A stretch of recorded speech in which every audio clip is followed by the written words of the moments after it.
back to East Texas now. Joined with us here at the desk once again. Hello. This is becoming a little thing for us here this morning. I kind of love it. Yeah, it's kind of fun. Yeah. I don't know, it's fun to be done with the debrief and then come out here and be like, hey, let's chat. Yeah, why not? Pull that mic closer to you. Of course. Right here? Perfect. Yep, that's amazing. Sure. So listen, I had just done that Mount Pleasant story regarding those 8 people that were arrested, but we said, hey, there's a bunch of them that weren't listed on the jail site. We don't know their bond amounts, that kind of thing. You came up to me in the break and said, hey, I have an update on that. I do have an update. All right, so go for it. So I overheard you in the newsroom, you know. But yeah, so there was an update a little bit to it. More people have been, or not more people, but the 5 that were already like a part of this whole situation, 4 of them have now been like booked and processed and bonded out of jail, except the mayor, according to the county jail records.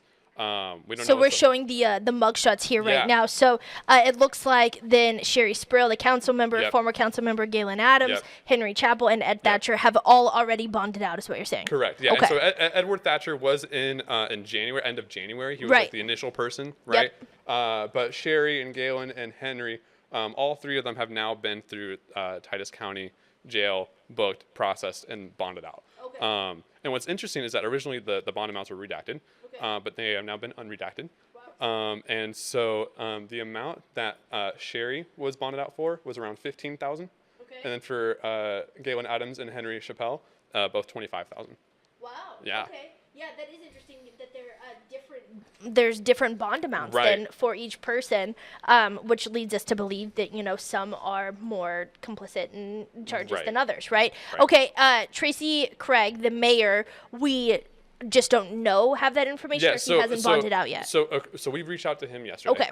We have not heard back yet. Okay. And then also, according to the you can find this online on Google. Of course. Just the Titus County Jail records, so the inmate record.